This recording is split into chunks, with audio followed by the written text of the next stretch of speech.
Bismillahirrahmanirrahim. Assalamualaikum warahmatullahi ta'ala barakatuh.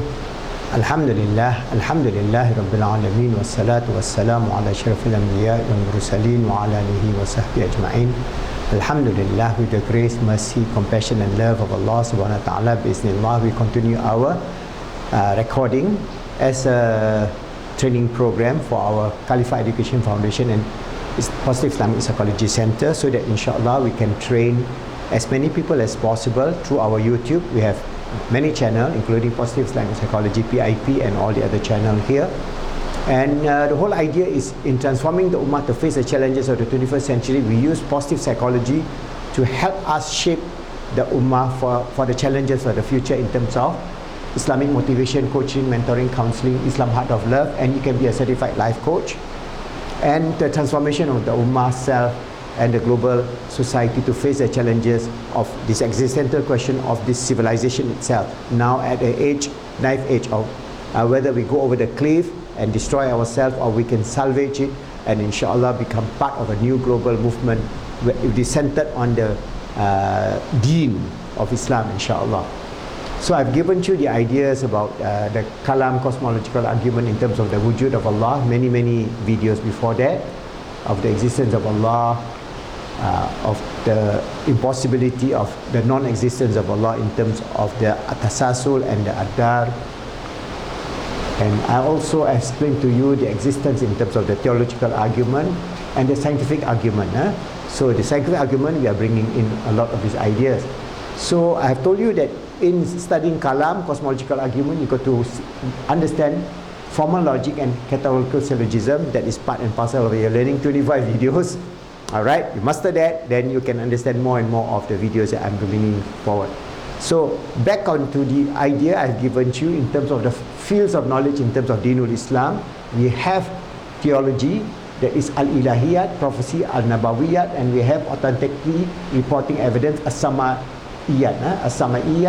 Alright, so I have given you the al-ilahiyat, intellectual predication of the three types in terms of the essentiality, al-wujud, al-istikhlal, the absurdity, and al-jawaz, the possibility, these three aspects.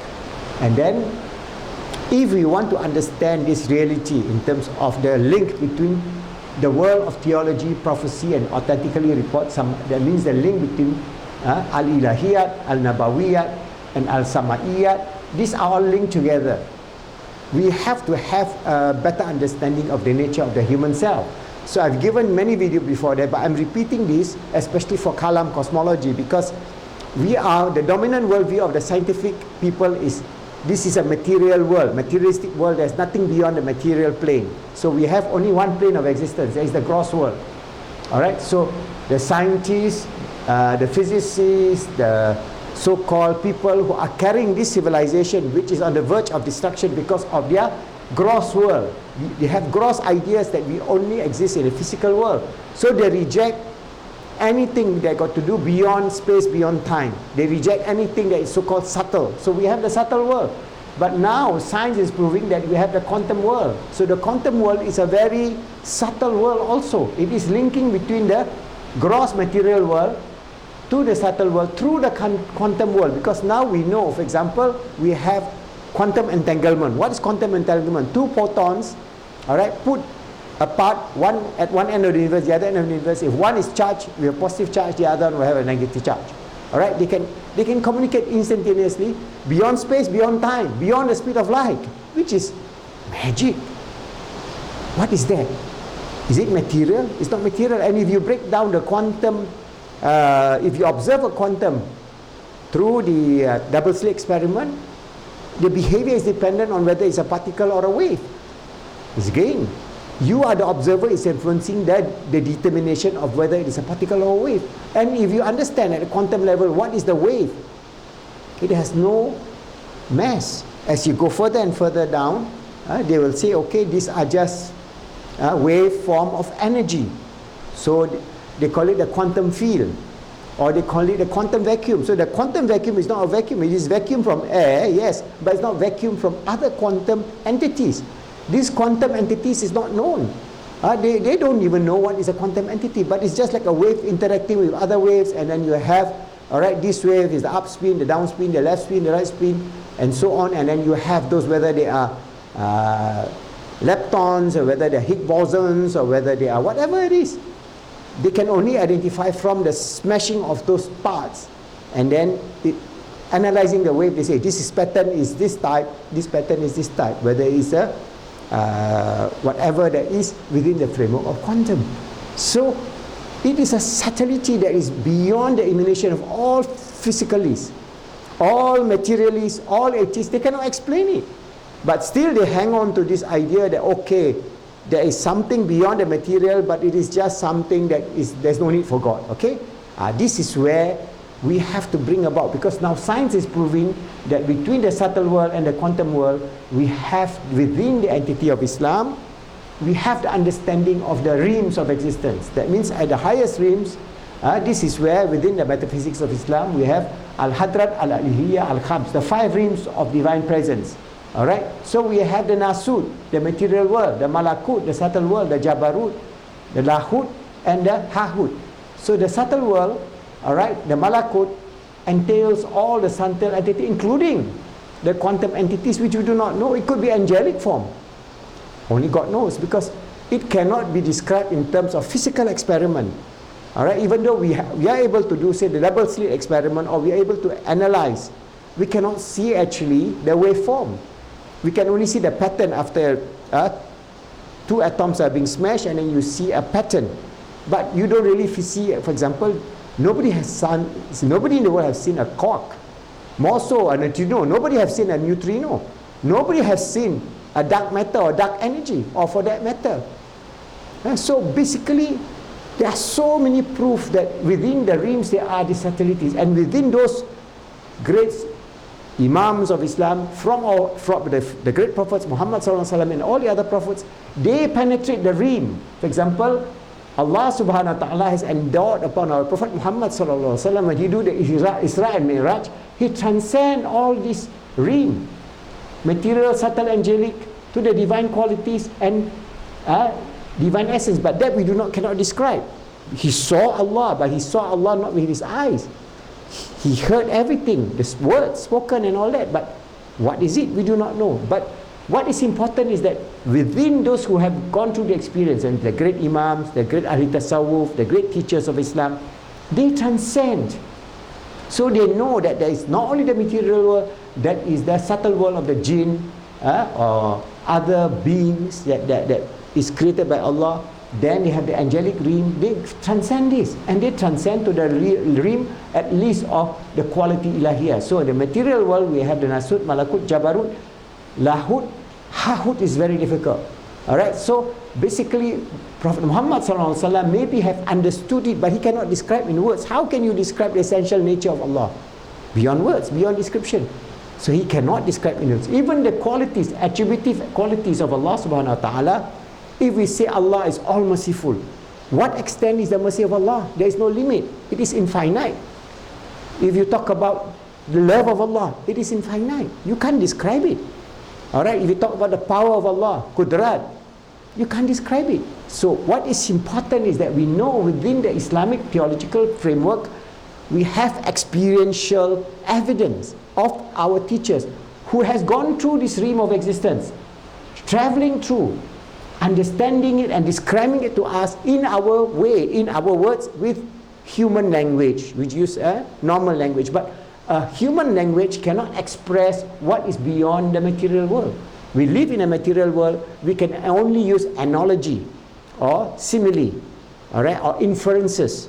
So that is what we can use. So when we use simile or inferences, we talk about the subtle world, we talk about the angelic world, we talk about the divine qualities in terms of the sifat of Allah subhanahu wa ta'ala, the infinite sifat of Allah. I have given to you the understanding of the wajib, the absurd, and the possible. I've given to you before. Then we understand that we have a framework that is very scientific. Beyond the physical material world, we have an invisible world. You can call it the quantum world. Beyond the quantum world, we have the subtle world. Beyond the subtle world, we have another level, and all these levels are open to all of us. But if you are an atheist, you only live and die in your material world because you don't believe in the quantum world. Maybe you believe in the quantum world, but then you don't believe in the subtle world. So you can't transcend. You cannot have the experience, the spiritual experience, the inner depth in your worship, where you tears flowing, where you see the greatness of Allah subhanahu wa ta'ala. How can you describe that? Our great teachers, like Holy Prophet Muhammad sallallahu alaihi wasallam, how can he describe his closeness to Allah subhanahu wa ta'ala when it was revealed to him about the ayah? He was crying. He was crying not because of fear, not because of pain. He was crying because of joy.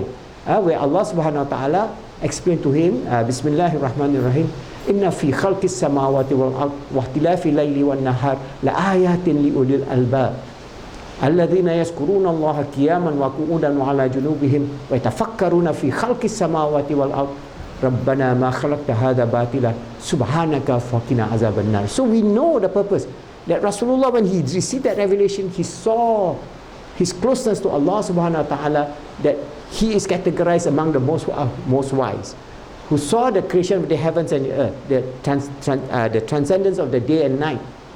All right, it's all not created in vain.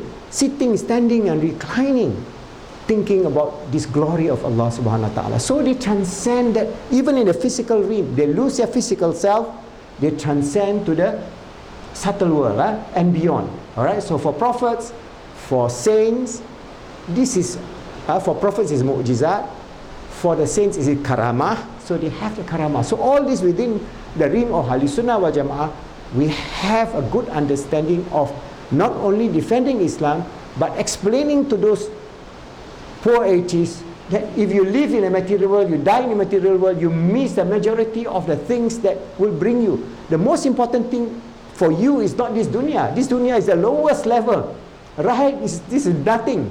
It's not even a mere dot. In terms of the physical existence of this earth, it's not even the size of one atom in the scheme of physical universe, based on the calculation of the galaxies and the number of other galaxies to the end of the age of the universe, and the number of other invisible universes could be trillion times bigger.